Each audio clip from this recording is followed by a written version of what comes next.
Have you ever noticed that as people age, they develop habits that push others away, but no one warns them about it? It's not just about wrinkles or slowing down. Some habits can make aging lonelier, harder, and even more frustrating. The worst part? Most seniors don't even realize they're doing them.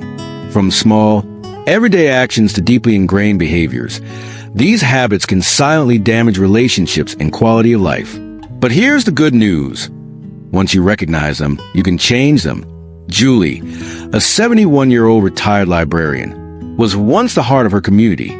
She loved chatting with neighbors, catching up with old friends, and being the go-to person for book recommendations. But over time, something changed. People started visiting less. Her phone rang less often, and invitations to family gatherings became rare. At first, she blamed it on others. Maybe they were just too busy, but deep down, she wondered, had she done something to push them away? Julie didn't mean to isolate herself, but small habits added up over time. She started complaining more about aches, the state of the world, how things were better back in the day. She stopped making an effort with her appearance, thinking, who do I need to impress? Conversations became one-sided, and she found herself talking more than listening. She dismissed new technology, resisted change, and even turned down help when she needed it. Little by little, these behaviors created distance between her and the people she loved. Julie's story isn't unique. In fact, many seniors unknowingly fall into the same patterns, habits that slowly make aging lonelier, harder, and more frustrating. But the good news? It's never too late to change. Recognizing these behaviors is a first step to maintaining strong relationships, staying socially connected, and living a more fulfilling life. So, let's uncover these ugly things that no one talks about, and more importantly, how to avoid them. Because number 7 is the one that surprises everyone, and by the time most people realize it, it's already too late. Before we dive in, if you find value in this video, take a moment to like and subscribe to the channel. Your support helps bring more life-changing advice to people just like you. Now, let's get started. Number 1, becoming too negative or critical. Julie never thought of herself as a negative person. She was just being honest. But as the years went by, she found herself complaining more often. She'd wake up with an ache in her knee and grumble about getting old. She'd turn on the news and sigh, frustrated with the state of the world. When talking to younger relatives, she'd roll her eyes at their choices and say, "Back in my day, we had more respect." At first, she didn't notice the shift, but slowly, conversations became shorter. Friends started avoiding deep talks with her, steering clear of topics they knew would trigger complaints. Even her grandkids, who once loved spending time with her, started making excuses not to visit. What Julie didn't realize was that negativity, no matter how justified, drains people. No one wants to leave a conversation feeling worse than when they started. The truth is, it's easy to slip into a cycle of criticism. The world changes fast, and not always in ways that feel comfortable. Bodies don't work like they used to. Things that were once simple, like shopping, driving, or using a smartphone, can become frustrating. It's natural to vent, but when negativity becomes a default, it pushes people away. So, how do you turn this around? Start conversations with something positive. Instead of leading with complaints, begin with gratitude. I woke up feeling good today. The sunset was beautiful last night. Or, I just read an interesting article. Positive energy is contagious, and people are drawn to those who lift them up. Set a complaint limit. Give yourself 2 minutes to express frustration, then move on to something constructive. Practice curiosity instead of criticism. Instead of dismissing new trends or ideas, ask questions. If your grandchild is obsessed with a new app or game, say, "Tell me more about that." Showing interest builds bridges, while constant criticism builds walls. Julie didn't realize how much her negativity affected her relationships until she made an effort to change. When she started leading conversations with positivity, people responded differently. They stayed longer, they opened up, and slowly, she felt the warmth of connection return. Think about your own conversations. Are they pulling people in or pushing them away? Let us know in the comments. What's one habit you've changed that helped improve your relationships? Number 2, ignoring personal hygiene and appearance. Julie used to love getting dressed up. She had a closet full of colorful blouses, a signature scent she never left the house without, and a habit of styling her hair just right before heading out. But as she got older, that changed. At first, it was little things. She stopped wearing makeup, skipped hair appointments, and opted for baggy clothes because they were more comfortable. Then she started thinking, why bother? I'm not trying to impress anyone anymore. Days passed without her changing out of her house clothes, and she rarely looked in the mirror. She convinced herself it didn't matter, but deep down, something felt different. She noticed in the way people treated her. Strangers who once complimented her cheerful outfits now barely made eye contact. Friends stopped inviting her out as often, and when she looked at old pictures, she barely recognized the vibrant woman she used to be. What Julie didn't realize was that how you present yourself affects how others see you, and more importantly, how you see yourself. Taking pride in your appearance isn't about vanity. It's about self-respect, confidence, and staying engaged with the world. How to turn this around? Get dressed every day, even if you're not going anywhere. It doesn't have to be fancy. Just clean, well-fitting clothes that make you feel good. Wearing something you love can instantly lift your mood. Maintain your hygiene routine. Shower regularly. Keep your nails trimmed, and don't skip small grooming habits like brushing your hair or moisturizing your skin. These simple acts tell your brain, I matter. Wear colors that make you feel light and lively. Bright colors or well-coordinated outfits can boost your mood and make you feel more put together. Accessorize with something meaningful. A favorite watch, a nice pair of earrings, or even a spritz of perfume can bring back a sense of joy and identity. When Julie started making small efforts, brushing her hair, wearing her favorite blouse, and putting on a little lipstick, she noticed an immediate difference. When she walked into a room, people smiled at her again. She felt lighter, more confident, and most importantly, like herself again. Your appearance is a reflection of how you feel inside. When you take care of yourself, you show the world and yourself that you're still very much alive and engaged. What's one small thing you do to feel your best every day? Share in the comments. We'd love to hear your tips. Number 3, becoming stubborn and resistant to change. Julie had always been set in her ways. She liked her routines, stuck to what she knew, and believed that if something had worked for decades, there was no need to change it. So, when her kids and grandkids started communicating through text messages instead of phone calls, she resisted. I don't need to learn all that, she'd say, waving off their offers to teach her. If they want to talk to me, they can call. But the calls became less frequent. Family members were still sharing updates, but in group chat she refused to join. They sent pictures, funny videos, and birthday reminders. Things she never saw. When she finally realized she was missing out, it wasn't just about technology. It was about staying connected to the people she loved. The truth is, stubbornness can lead to isolation. It's easy to believe that change isn't necessary, especially after living a certain way for decades. But refusing to adapt, whether it's learning a new skill, trying a new way of doing things, or embracing modern conveniences, can quietly push people away. How to stay open to change. Say, I'll try, instead of, I don't need that. The willingness to try keeps you engaged and mentally sharp. Instead of shutting something down immediately, give it a chance. Ask for help and make it a bonding experience.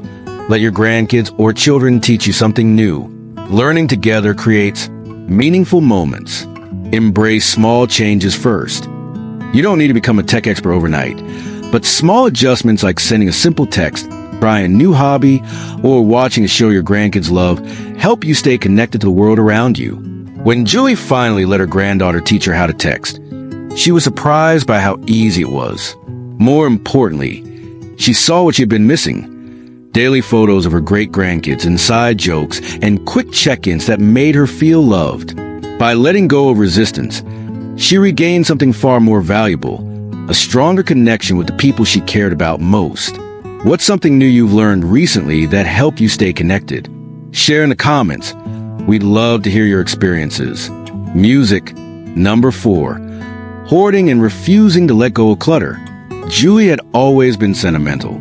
Every item in her home had a story. old birthday card from decades ago, stacks of newspapers she meant to read, clothes she hadn't worn in years but kept just in case. Over time, her once cozy home became overwhelming, filled with things she rarely used but couldn't bear to throw away. At first, she didn't see a problem. "Everything here has value," she'd say. "I might need it someday." But her cluttered home made it harder to clean, navigate, and even invite guests over. When her daughter gently suggested getting rid of a few things, Julie resisted. "What if I need them later?" The truth is, clutter doesn't just fill up your home. It can fill your mind with stress and make life harder than it needs to be. Holding on to too much can create a sense of being stuck in the past instead of enjoying the present. How to break free from clutter. Start small, one drawer, one box, one shelf at a time. Try to declutter everything at once can feel overwhelming, but taking small steps makes it manageable. Ask yourself, do I use this? Does it bring me joy? If the answer is no, it's time to let it go. Donate, recycle, or pass meaningful items to family members who will cherish them. Turn decluttering into a habit. Set a goal to get rid of one item each day. Over time, this simple habit can lead to a noticeable transformation. Think about safety and ease. Cluttered spaces increase the risk of falls and accidents. A home isn't just about appearance. It's about creating a safer and more peaceful environment. When Julie finally decided to start decluttering, she was amazed at how much lighter she felt. She donated clothes she hadn't worn in years, recycled old magazines, and organized her space to make it easier to find the things that truly matter. And for the first time in years, she felt comfortable inviting friends over again. Letting go of clutter isn't about losing things. It's about making room for a better, simpler, and more peaceful life. What's one thing you've decluttered that made a big difference in your life? Share in the comments. We'd love to hear your journey. Music, are you listening? Number 5, losing patience with others too quickly. Julie never considered herself an impatient person until little things started getting under her skin. One afternoon at the grocery store, she stood in line waiting for the young cashier to finish bagging her groceries. He was slow, fumbling with the bags, and Julie felt frustration bubbling up inside her. "Can't you move a little faster?" she muttered, shaking her head. The moment she said it, the cashier looked down, embarrassed. That's when Julie noticed his hands trembling slightly. He was new, nervous, and just trying his best. It hit her. Would she become the very person she used to dislike? Quick to snap, slow to show grace? As we get older, it's easy to lose patience with others, especially when things don't go as fast as we'd like. But frustration doesn't just make life harder for those around us. It raises our own stress levels too. How to stay patient and kind. Pause before reacting. When you feel irritation creeping in, take a deep breath and ask yourself, is this really worth getting upset over? Shift your perspective. The slow driver might be someone's grandfather. The distracted cashier could be a struggling student. A little patience can turn frustration into understanding. Use small moments as reminders to practice kindness. Instead of snapping, offer a smile or words of encouragement. A simple, take your time can make someone's day. Remember, life is easier when you let go of small annoyances. Choosing patience over frustration leads to less stress and better interactions with others. Julie made a conscious effort to slow down the next time she was at the store. She smiled at the same young cashier and said, "You're doing a great job." His face lit up, and in that moment, she realized a little kindness goes a long way. Have you ever caught yourself losing patience too quickly? How do you handle frustrating moments? Share your thoughts in the comments below. Number 7. Pushing people away instead of asking for help. Julie prided herself on being independent. She had spent decades taking care of others, raising her children, managing a household, and even helping neighbors when they needed a hand. But as the years passed, simple tasks became harder. One afternoon, she struggled to lift a heavy grocery bag from her car.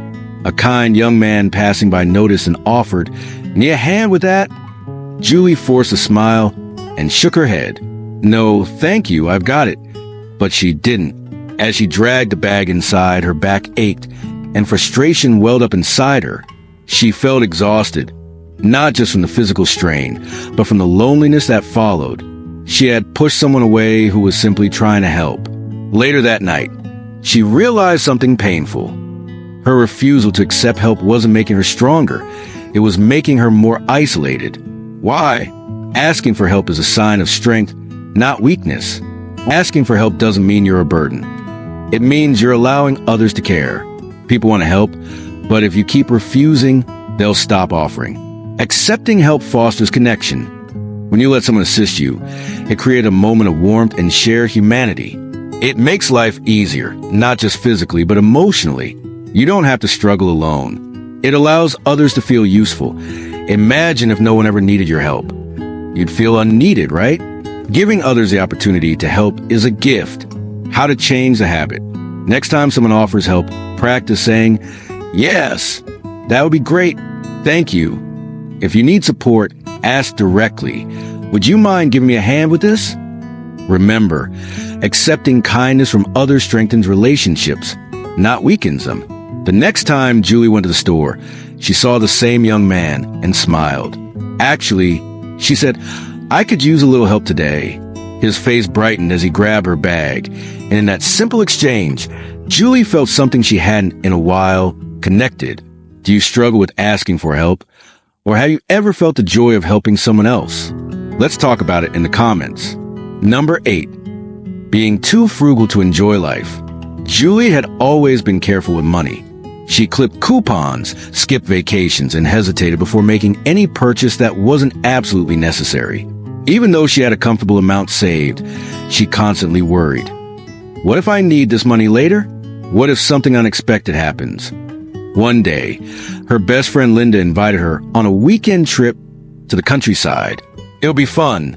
Julie will explore, eat good food, and just relax. Julie's first instinct was to say no, spending money on travel, on restaurants. She could think of a dozen reasons to decline. But deep down, she wondered, when was the last time I actually treated myself? She had spent years saving for one day. But what if that one day never came? Why enjoying your money matters.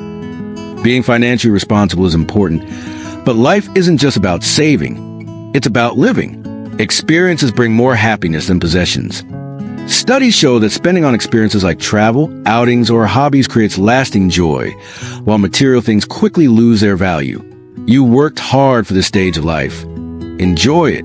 Money is meant to support your happiness, not just sit in a bank. Security is important, but so is fulfillment. Finding a balance between saving and living is key. How to change the habit. Give yourself permission to spend on things that bring joy, whether it's a nice dinner, a hobby, or a short getaway. Allow yourself those moments. Set aside a fun fund. Allocate a portion of your savings specifically for experiences and enjoyment. Ask yourself, if not now, when? Life doesn't wait. Julie finally said yes to that weekend trip. She laughed more in those 2 days than she had in months. And as she watched the sunset with her best friend, she realized this was what she had been saving for all along. What's one experience you've been putting off because of money? Share your thoughts in the comments. Number 9, talking down to younger generations. Julie adored her grandson Ethan. She looked forward to his visits, but lately they felt shorter and more awkward. He used to tell her about school and his favorite video games, but now their conversations were strained. One day, Ethan mentioned a new app he was excited about. Julie sighed and shook her head.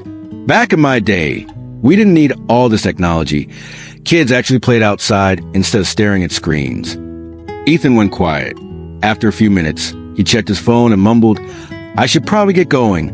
As the door closed behind him, Julie felt a pang of regret. She didn't mean to push him away.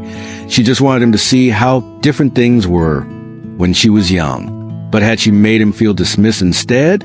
Why this pushes younger generations away? It's easy to compare the past to the present, but constantly telling younger people that things were better before can make them feel criticized rather than understood. It can make them feel like their experiences don't matter. Instead of bonding, it creates distance. Times change, and that's okay. Every generation faces different challenges and opportunities. Connection is built through encouragement, not criticism. Being open to their world helps strengthen the relationship. How to change the habit. Be curious, not dismissive.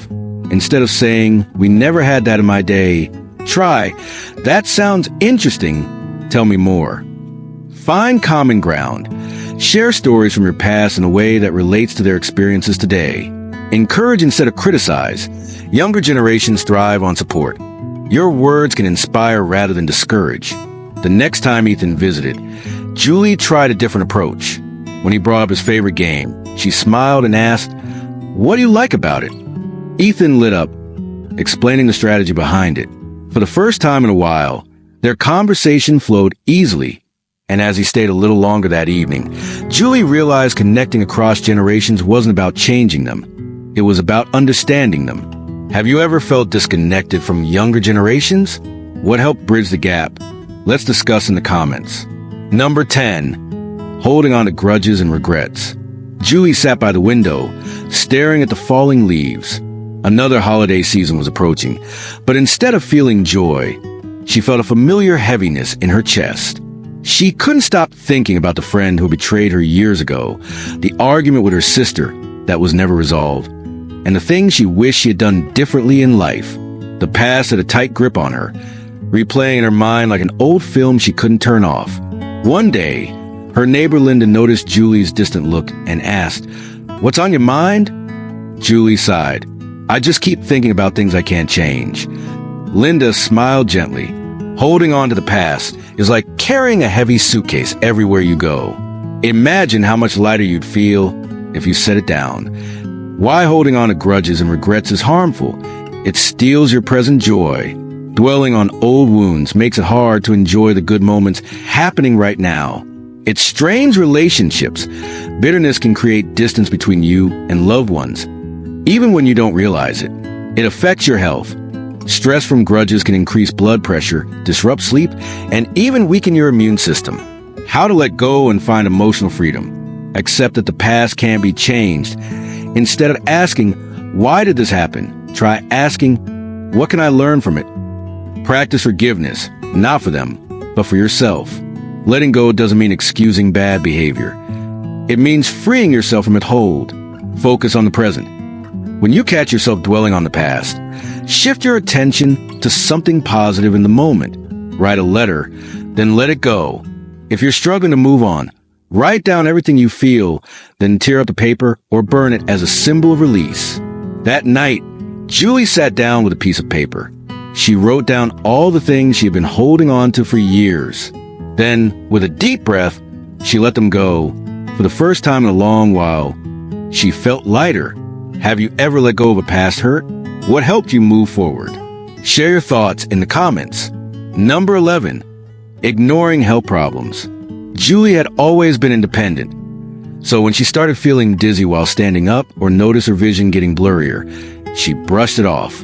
"It's just part of getting older," she told herself. One morning, as she reached for a coffee mug in the kitchen, the dizziness hit her harder than usual. Before she could grab onto the counter, she lost her balance, falling hard onto the floor. The pain shot through her hip. Panic set in. She tried to move, but something wasn't right. Hours later in the hospital, the doctor shook his head and said, "Julie, this could have been prevented if we had caught the issue earlier." Why ignoring health problems is dangerous. Small symptoms can signal bigger problems. Dizziness can mean dehydration or an early sign of a stroke. Fatigue could be normal aging or undiagnosed heart disease. Delaying checkups leads to worse outcomes. Many seniors ignore pain, shortness of breath, or sudden changes, only to discover later that early treatment could have made a difference. Prevention is easier than crisis management. A minor adjustment in diet, medication, or lifestyle could prevent major health scares. How to stay on top of your health. Listen to your body. Don't ignore symptoms just because they seem minor. If something feels off, it's worth checking out. Schedule regular checkups. Even if you feel fine, routine visits help catch hidden problems before they become serious. Don't downplay new symptoms. Sudden dizziness, chest pain, forgetfulness, or weight loss should never be ignored. Stay proactive. Eat well, stay active, and prioritize sleep. Your daily habits impact your long-term health. After recovering from her fall, Julie made a promise to herself. No more ignoring warning signs. She scheduled her next doctor's visit, started drinking more water, and even joined a balance class at the community center. She realized that staying independent didn't mean ignoring help. It meant taking control of her health before things got worse. Have you ever ignored a health issue that later became serious? What helped you take action? Let's talk in the comments. Number 12. Not seeking out joy and laughter. Julie sat in her quiet living room, flipping through old photo albums. She saw pictures of herself from years ago, laughing with friends, playing with her grandkids, dancing at family gatherings. But when was the last time she had laughed like that? Life had become routine. Wake up, do chores, watch the news, go to bed. Somewhere along the way, she'd stopped seeking out joy. One evening, her neighbor Linda invited her over for a movie night. Reluctantly, Julie agreed. They put on an old comedy she hadn't seen in years. Before she knew it, she was laughing, really laughing, the kind that made her stomach hurt and tears well up in her eyes. For the first time in a long while, she felt lighter. Why laughter and fun matter as you age? Laughter reduces stress. It lowers cortisol levels, which helps improve mood and overall health. It strengthens relationships. People are drawn to those who bring joy. Laughter helps form deeper connections. It keeps you young inside and out. Smiling and laughing improves circulation, boosts immunity, and even help with memory. How to invite more joy into your life. Make time for fun. Watch a comedy, play games, or try something new. Surround yourself with people who make you laugh. Seek out positive, uplifting company. Find humor in everyday life. Don't take everything so seriously. Sometimes a small mistake or mishap is just a funny story waiting to be told. Reconnect with what made you happy. Did you love dancing, singing, telling jokes? Bring it back into your life. Julie left Linda's house that night feeling like a weight had been lifted. She realized that joy wasn't something that just happened. It was something she had to choose. The next morning, instead of turning on the news, she played her favorite music and danced around her kitchen. And for the first time in a long while, she felt alive. But when was the last time you had a good laugh? Let's share some joy in the comments below. Final reflections. Julie never imagined how much small habits were shaping her life. But once she started making changes, letting go of negativity, staying open to new things, and inviting joy back in, something incredible happened. She felt more connected. Her daughter called more often. Her neighbors stopped by to chat, and even strangers responded to her warmth. She felt happier. The weight of grudges, regrets, and loneliness started lifting, replaced by moments of laughter, gratitude, and purpose. And surprisingly, she even felt younger at heart. Instead of resisting change, she embraced it. Instead of dwelling on the past, she focused on what she could control. Your turn to reflect and act. Which of these habits do you recognize in yourself or someone you know? What's one small change you can make today? Aging is inevitable, but how we age is up to us. If this video resonated with you, tap the like button and share it with someone who needs to hear this.